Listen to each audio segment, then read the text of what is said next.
AI 데이터 센터의 증설 그리고 노후화된 정력망 교체 시기적으로 맞물리면서 전력기기 산업 자체는 확실히 기하급수적으로 수요가 늘어날 수밖에 없는 구조를 갖고 있다라고 보고 있고요. 아직 시작도 안 했다라고 하더라고요. 가장 중요한 거는 유럽 시장에서 어떻게 될까를 봤을 때 이번 3차 상법 개정이지 않습니까? 상승의 동력이 되고 있지 않나 이렇게 생각을 하고 있습니다. 금융주는 좋아합니다. 개인적으로 굉장히 선호하는 업종에서 종목이고요. 증권주에서 픽해봐라 라고 하면 저는 보험주는 또 약간 또 다른 성격입니다.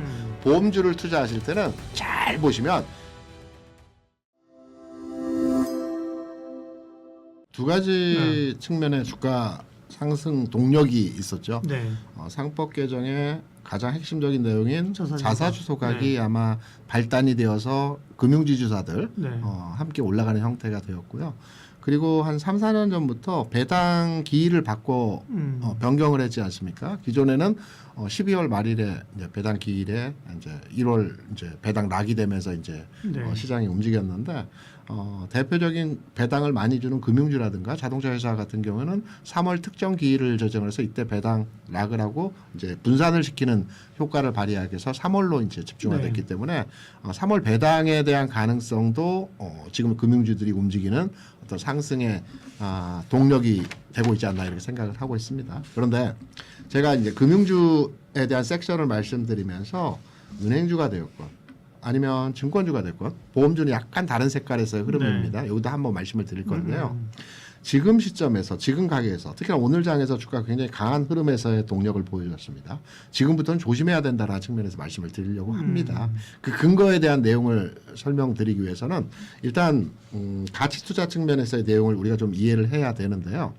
우리가 은행주라고 하면 어마어마하게 큰 기업이라고 다들 생각을 하고 계십니다. 그런데 자본금, 회사에 최초에 시작할 때 자본금 계정으로 자본 계정이 아니고 자본금 계정으로 이제 계상을 해서 판단을 해보게 되면 대표적인 국내 뭐 1등 기업이라고 볼 수 있는 KB금융 대상으로서 보게 되면 2조 원 초반입니다. 크지 않습니다. 전체 자본 계정에는 100조가 넘습니다. 이게 무슨 말이냐면 은행 업종은 남의 돈 가지고 장사를 하는 기업이거든요. 우리가 보통 PBR이라고 해서 기업 가치평가 측면에서 저평가냐를 논하는 기준이 있지 않습니까? PBR, 자본 계정, 자산 계정의 내용인데요. 은행주는 PBR 기준으로 해서 이를 현격하게 넘어갈 수가 없습니다. 왜? 남의 돈 가지고 장사하는 회사니까. 그래서 이 내용은 우리 국내 기업뿐만이 아니고요. 글로벌리 판단을 해보게 되더라도 미국 같은 경우에도 BOA가 1을 살짝 넘어갑니다. 그리고 일본 같은 경우는 미쓰비시 금융그룹의 PBR 기준으로 해서 1이 조금 안 됩니다. 중국 같은 경우에도 4대 뭐 공상은행을 비롯해서 은행주들의 PBR을 보게 되면 0.8 정도 됩니다.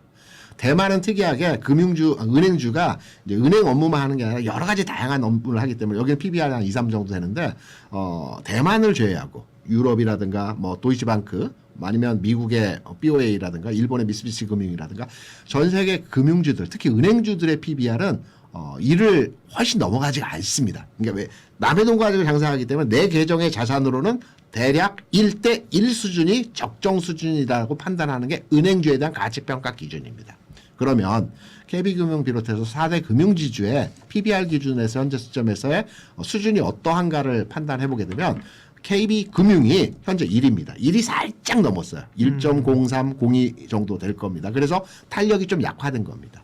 반면에 우리금융이라든가 신한금융 같은 경우는 0.87, 88, 0.9 요 정도 수준입니다. 그러니까 거의 1 수준까지 올라왔죠. 그래서 최근에 올라가지 못했던 우리금융 같은 종목들이 주가의 상승 폭이 컸던 거거든요. 1 수준에 도달하는 과정에서 후발주로의 주가 상승이 진행이 되었던 겁니다. 그래서 은행주는 지금 시점에서부터 접근도의 측면으로 고려하신다라면 좀 더 기다려보시는 측면으로 접근하셔야 된다라는 판단에 말씀을 드리고요. 그리고 증권주로 넘어가서 뭐 증권주는 PBR로 봅니까? 라고 말씀을 드리면 아닙니다.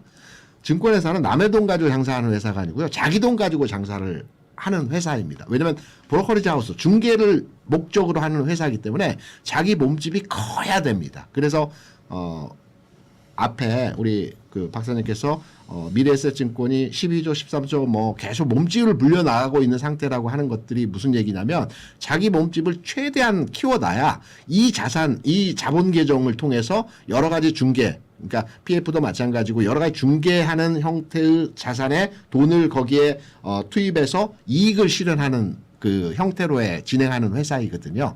그런데 여기에서 중개에 대한 이익치를 우리가 최대치로 계산을 할 때 바라보는 지표가 ROE입니다. 자기 자본 이익률이거든요. 네. 자기 자본을 투여해서 물건을 만들어서 판매하는 회사가 아니고 자기 자본을 투여해서 이게 중개이건 어떠한 형태이건 이익을 발생시켰을 때 이 상한선, 그러니까 꼭 상한선이라보다 최대치의 수익률 측면에서의 그 ROE 수준이 있습니다. 이게 통상 국내뿐만 아니고 대부분의 이 그 증권회사의 ROE가 15% 정도 수준이 거의 맥시 라인이라고 요 정도 수준 벌면 벌 수 있는 한계치의 돈을 벌고 있다라고 판단하는 기준이 되어집니다. 이 ROE가 지금 보게 되면 한국금융지주가 뭐 한 16 정도 되고요. 미래에셋은 한 10, 한 2, 3 정도 아직 조금 더 갈 여지가 있습니다. 삼성증권도 한 10, 한 3, 4 정도 되고요. 대부분의 증권회사 흐름들이 대부분 자기 자본 이익률이 15 수준까지 육박하는 형태로의 지금 현재 가격이 진행되었습니다. 다시 말해서 결론에서 말씀드리면 은행주와 증권주는 현재 시점 가치평가 측면에서의 거의 90% 이상의 주가 상승을 보여준 상태이기 때문에 여기서 진입으로의 수익을 추가로 도모하고자 한다라면 조금은 기다려보고 조금 더 한 번 더 생각해보는 투자 관점으로 접근하셔야 될 것 같고요. 네. 보험주는 또 약간 또 다른 성격입니다. 보험주는 고객으로부터 보험 예탁금을 받아서 이거를 잘 운용을 해서 그 손실률에 대한 지급률이 있지 않습니까? 지급률이 뭐 3점 몇 프로라고 하는데요. 금리에 대한 연동합니다. 그러니까 보험주를 투자하실 때는 그 국채 수익률을 잘 보시면 금리가 내려갈 때는 국채 수익률이 하락할 때는 보험주는 항상 하락합니다. 근데 금리가 올라갈 때는 보험주는 항상 올라갑니다. 이런 맥락점에서 지금은 이제 3년 만기 국고채 수익률이 3점 초반 3.234 하기 때문에 그 지급률하고 거의 대등하거든요. 이런 과정에서 보험주들은 최근에 특히 오늘 장 올라간 거는 이제 그 지주사라든가 소각이라든가 이런 내용으로 오늘 장 강했던 거고요. 최근까지 아주 강한 흐름이 아니었고 오히려 지난해 주가가 다른 종목보다도 강했던 것은 이 논리에 의해서 접근도로의 해석이 가능하다. 그래서 모두의 제가 전체적인 흐름을 딱 잡아드린 게 뭐냐면 은행주, 증권주, 뭐 보험주까지 포함해서 투자 관점으로 접근했을 때는 지금 현재 은행주와 증권주는 조금은 지켜봐야 된다. 다만 소형 증권사는 또 다른 관점이죠. 자사주 보유 한도가 높기 때문에 소각에 대한 가능성들 이런 이슈가 반영될 수 있기 때문에 소형 증권사는 또 다른 관점이겠지만 대형 금융지주사 그리고 대형 증권사의 주가 수준에 대한 판단을 할 때는 이 기준으로의 해석을 하는 형태로 바라봐야 된다. 이렇게 생각합니다. 6개월 전으로 1년 전으로 되돌아가면 은행주, KB금융이 PBR 0.3이었던 적이 있었고요. 그러니까 당연히 5만 원에서 16만 원까지 PBR 1까지 올라온 거고요. 그리고 백화점 관련주들이 PBR이 0.23. 지금도 0.3 정도의 내외에 머물러 있는 종목들이 덜어 있습니다. 그래서 백화점 관련주들은 한 3배 정도 올라왔고요. 지금 PBR 기준으로 해서 신세계 같은 경우에도 0.8 정도까지 올라왔습니다. 그리고 아직 안 간 그 PBR 기준으로 저평가된 업종이 철강주입니다. 현대해체로 오늘 강했죠. 현대해체의 PBR이 아마 제 기억으로는 0.23 정도 되는 걸로 알고 있습니다. 이게 가치 투자를 하는 사람들이 이 PBR을 보고 투자하는데 PBR이 낮다라고 해서 무조건 좋은 게 아니라 몇 년 안 갈 수도 있지 않습니까? 그런데 이 시기가 잘 맞으면 이 가치 평가가 제대로 받는 과정에서 뭐 기업의 성장성보다는 제대로 된 평가를 받을 때 주가 올라가는 가능성들도 있기 때문에 PBR 기준으로 해서 투자를 하는 것도 투자의 한 방법이고요. 다만 제가 말씀드렸던 은행주에 대한 PBR은 이제 거의 수준까지 올라왔다라는 측면이 여러분께 꼭 드리고 싶은 핵심적인 내용에서의 말씀입니다. 논점이 다른 건 아니고 비슷한 내용인데 아까 반도체 얘기를 했지 않습니까? 우리가 삼성전자, 하이닉스, 마이크론, 그다음 엔비디아, TSMC의 PER 기준으로 판단해 보게 되면 삼성전자가 38배고요. PER. 하이닉스가 37배고요. 그리고 마이크론도 38배고요. TSMC가 42배고요. 엔비디아가 45배입니다. 이게 무슨 말이냐면 PER, 돈을 버는 기업에 대한 가치평가 기준으로 봤을 때 PER로 산출해서 바라보는 관점인데 PER도 삼성전자, 하이닉스, 마이크론, TSMC, 엔비디아가 지금 적정이라고 하는 그렇지만 비슷한 레벨의 선상에 와 있다라는 거죠. 그래서 요 관점으로 보게 되면 반도체도 한번 전체적으로 이제 우리 반도체가 저평가되어 있기 때문에 일정 수준 올라왔고 이제는 새로운 관점으로 글로벌리 동일시한 기준으로 잣대로 판단해야 되지 않나 이런 내용입니다. 손이 나갈 구간이 절대 아니고요. 이번 3차 상법 개정이지 않습니까? 1차가 24년 1월에 있었거든요. 이때 KB금융이 5만 원에서 움직이기 시작했습니다. 7만 원, 8만 원까지. 2차가 25년도에 1차에서는 저평가 기업에 대한 제대로 된 가치평가가 핵심 주제였고요. 2차에서는 그 이사 선임이라든가 큰 내용은 없었습니다. 네네. 그 내용이 2차 25년도에 있었고요. 이사의 주주 충실 의무 그게 중요한 거 아닌가요? 네, 맞습니다. 네네. 맞습니다. 네. 그 이사 선임과 관련된 내용들이 2차였고요. 이번 3차에서는 이제 아주 핵심적인 내용이었던 소각.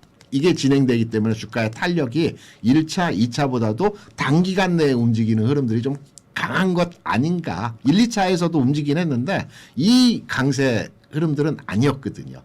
그러면 통상 상법 개정이 어디까지 진행되냐. 일본에서 세 차례 거기는 회사법이죠. 네. 회사법 개정을 통해서 완료했거든요. 그래서 이번 상법 개정 3차가 개정의 마무리 단계, 최종 단계 흐름이기 때문에 맞물려서 금융주에 대한 인식 자체도 이번 3차를 기점으로 해서 어느 정도 네. 수준까지 올라오는 지점이 아닐까라고 생각합니다. 메리츠가 급등하고 있는 근본적 이유는 여러 가지가 있을 수는 있겠지만 그 대주주 지분율이 높습니다. 한 2, 3, 4%될 거거든요. 다른 증권회사의 금융지주 증권사에 비해서 대주주 지분율이 높다라는 건 뭐냐면 유통물량이 적다? 이번에 그 배당과 관련해서 네. 이익 잉여금으로 배당하는 그 새로운 내용을 몇 개 은행사들이 지금 진행하고 있지 않습니까? 기존에는 이익 잉여금이 아니고 배당은 기본적으로 이익 잉여금 내에서 배당을 하게 되는 거거든요. 네. 그래서 여기서 배당 소득세를 내야 됩니다. 15.4%. 그런데 이익 잉여금이 아니고 자본 계정에서 배당을 하는 형태로 우리 하나은행이 아마 요걸 추진할 겁니다. 비과세. 네, 비과세. 세금을 안 내는 요 부분이 이제 메리츠는 이전부터 이거를 한 4년째 시행하고 있거든요. 이게 왜 그러하냐면 대주주 지분율이 높은 회사들이 있어요.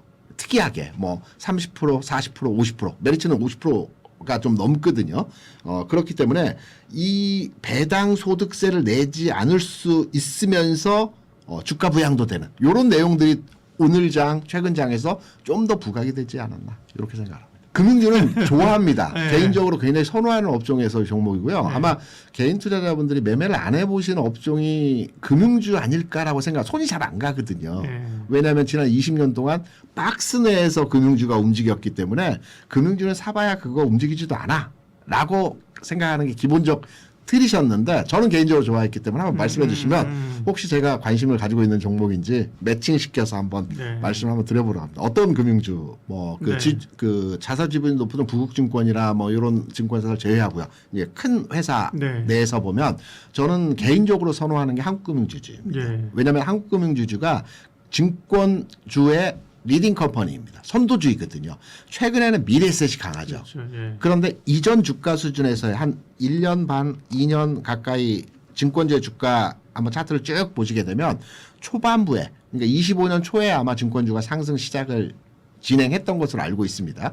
한국금융지주가 원래 7만 원대에서 14만 원대까지 가장 가파르게 먼저 움직였어요. 최근에 미래에셋이 강하지만 그래서 한국금융지주가 리딩 컴퍼니라고 저는 개인적으로 생각하고 개인적 선호도에서도 증권주를 투자한다라면 한국금융지주에 대해서 가능성을 판단하고 있기 때문에 증권주에서 픽해봐라 라고 하면 저는 원픽으로 한국금융지주를 선택합니다.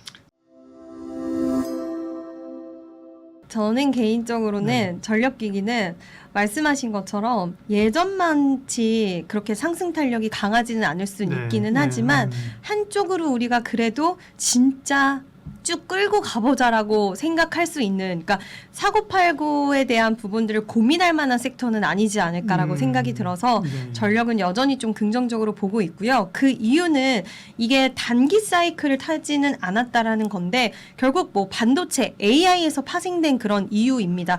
그 사이클 자체가 우리가 지금 쇼티지, 병목 현상 이야기 나올 때 대표적으로 전력에 대한 병목 현상, 반도체, 메모리에 대한 병목 현상 이런 게 나오는데 우리나라에서 그 역할적인 부분들을 상당히 큰 비중을 차지하고 있는 기업이 실질적으로 있기 때문에 그냥 이 산업 자체가 커진다라는 이런 의미가 아니라 거기서 핵심적인 역할을 하고 있는 기업들의 그 시세 랠리는 쉽게 꺼지진 않을 거라고 보고 있고요. 과거에도 중동 플랜트 발주라든지 일회성 대형 프로젝트들은 있었어요. 그런데도 불구하고 그때와 지금 주가가 다르게 가는 이유는 계속해서 그 성장하는 차원 자체가 다르다라는 부분이고 우리가 전력기기 섹터를 뭐 작년, 재작년으로 돌아가서 생각을 해보면 한때 삼양식품, 뭐 실리콘2 이런 종목들이 엄청난 시세가 이어졌을 때 이런 이야기들 많이 했었어요. 그래.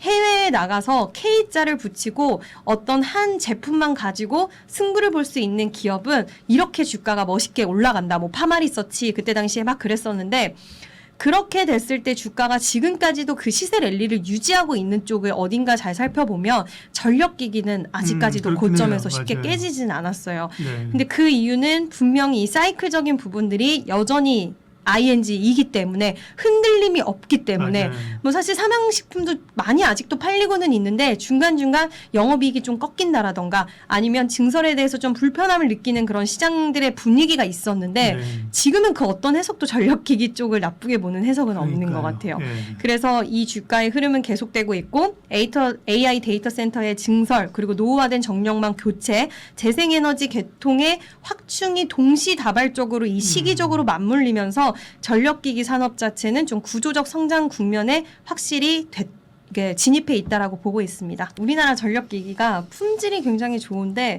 또 납기 준수에 대한 부분이 여기서 나오더라고요. 그래서 이런 부분과 또 관세에 대한 비용 압박이 일시적으로 이야기가 나오기도 했는데 요즘은 고객사가 그거를 전부 부담을 하겠다라고 먼저 나서서 이야기를 하는 그런 시기라고 이야기가 나왔던 만큼 품질에 대한 부분들이 저는 분명히 좀 인정을 받고 있지 않나라고 생각을 하고 있고 지금 뭐 전력 관련돼서는 송전, 배전 다 엄청나게 필요한 시기가 데이터 센터가 지금 전 세계적으로 1조 달러 이상의 투자가 집행이 된다라고 했을 때는 필수적으로 필요한 부분이기 때문에 같이 기하급수적으로 수요가 늘어날 수밖에 없는 구조를 갖고 있다라고 보고 있고요.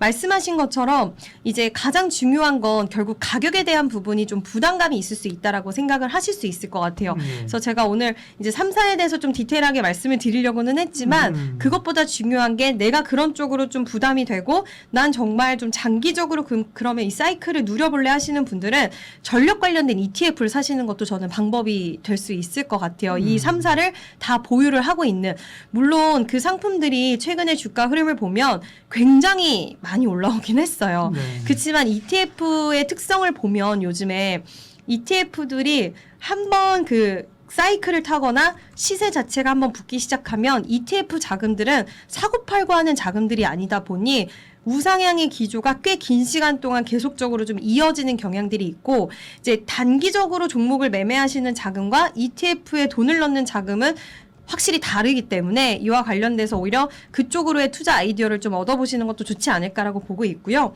그리고 가장 중요한 거는 태양광, 풍력 이런 신재생 에너지 같은 경우에도 지금 발전 지역, 소비 지역이 좀 거리가 있다 보니까 장거리 손정망과 전압을 조절할 수 있는 변압기가 필수적으로 구축이 필요하다라는 이야기가 나오고 있는데 지금 신재생 에너지 바람이 미국에서도 많이 불어오고 있고요. 유럽에서도 불어오고 있고 우리나라 같은 경우에도 에너지 고속도로라는 그 키워드로 해서 정부 정책 모멘텀이 붙어있는 상황이기 때문에 지금 국내에서도 충분히 추가 모멘텀은 좀 나올 수 있다라고 보고 있고요. 그리고 노후화된 우리가 왜 노후화된 설비 교체 수요도 이제 본격화 될 것이다 이야기하지만 아직 시작도 안 했다라고 하더라고요. 북미와 유럽 쪽 둘 다. 그래서 이 시장들로 봤을 때는 지금 증설까지도 겹쳐 있는 시기이기 때문에 발주가 상당히 좀 빠르게 일어날 가능성이 있다라고 생각이 들어서 뭐 말씀드리는 것처럼 수주 잔고도 너무 탄탄하고 돈도 너무 잘 벌고 막 이런 것들이 다 좋기는 한데 가격적인 부분이 좀 부담이 된다면 저는 ETF도 좋은 대안책이 될 수 있다라고 생각합니다. 다 1조 원이 넘어섰어요. 3사가 모두. 이거는 정말 괄목할 만한 그런 부분이라고 생각을 하는데 저는 이 3사 자체도 수주 잔고가 지금 한 27조 원 수준으로 진행이 되고 있거든요. 그래서 앞으로 2, 3년치 매출을 커버할 수 있다라는 건데 여기서 요즘에 가장 좀 눈여겨보는 부분은 유럽 시장이 지금 글로벌 2위 시장인데 유럽 시장에서 얼만큼 진입을 해서 앞으로 확장할 수 있는가가 좀 중요한 키워드도 될 수 있다라고 생각을 하고 있어서 북미 시장은 다 너무나도 잘하고 있고 이제 유럽 시장에서 어떻게 될까를 봤을 때 저는 LS 일렉트릭 좀 좋게 보고 있어요. 최근에 독일의 민간 에너지 기업이랑 620억 원 규모의 초고압 변압기 사업을 수주를 했는데 어떻게 보면은 약간 LS 일렉트릭이 좀 늦은 감으로 진입한 그런 느낌도 있기는 하지만 지금 최근에 주가 탄력도는 LS 일렉트릭이 상당히 제일 좋거든요. 맞아요. 네. 작년에 3분기 때 이제 관세 비용 때문에 실적이 좀 아쉬웠고 이번엔 좋을 것이다 했는데 4분기 때 확실히 숫자로 증명을 해냈습니다. 그래서 시장에서는 그동안 HD현대 일렉트릭과 효성중공업이 상승세를 굉장히 길게 이어갔고 약간의 후발주자일 수 있는 LS 일렉트릭이 지금 독일에서도 변압기 수주를 받아냈고 이런 흐름들을 보면서 결국에는 좀 더 탄력적인 모습이 나올 가능성이 있다라고 생각을 하고 있고요. 뭐 영국의 배전반 제조사랑 MOU도 체결을 했고 여러 배전 분야라든지 유럽에서도 맞춤형 전략으로 잘 우리가 타개를 하겠다라고 이야기를 했는데 LS 일렉트릭이 요즘엔 주가 탄력도 좀 좋은 것 같고요.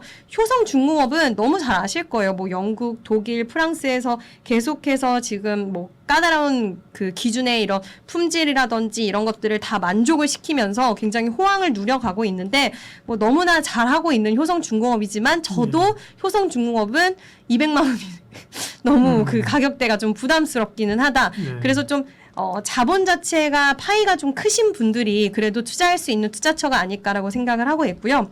HD현대 일렉트릭 같은 경우에도 뭐 유럽 시장에서 가격이라든지 납기에 대한 이런 경쟁력을 또 갖고 있고 대용량 맞춤 설계에 대한 능력을 갖고 있기 때문에 유틸리티 기업이라든지 이런 뭐 패키지 수주 이런 회사들과 패키지 수주라든지 여러 가지를 확대할 수 있는 그런 전략들을 가지고 있어서 이 3사 같은 경우에는 가격적으로 보면은 좀 부담스러움이 없지 않아 있기는 하지만 저는 물론 이 방송을 보시는 분들이 투자금이 뭐 다를 수는 있겠지만 일부 한 10% 정도 비중이라도 한쪽으로 전력기기 쪽은 반도체만큼이나 좀 매력적으로 저는 좀 이렇게 밀어놓고 끌고 가는 전략이 유효할 수 있는 좀 섹터가 아닐까. 그래서 마음을 막 졸이면서 매매를 하는 것보다는 그냥 끌고 가는 섹터 쪽으로 한번 가져가 보자라고 생각했을 때는 좋은 기업들이 아닐까라고 생각을 합니다. 네.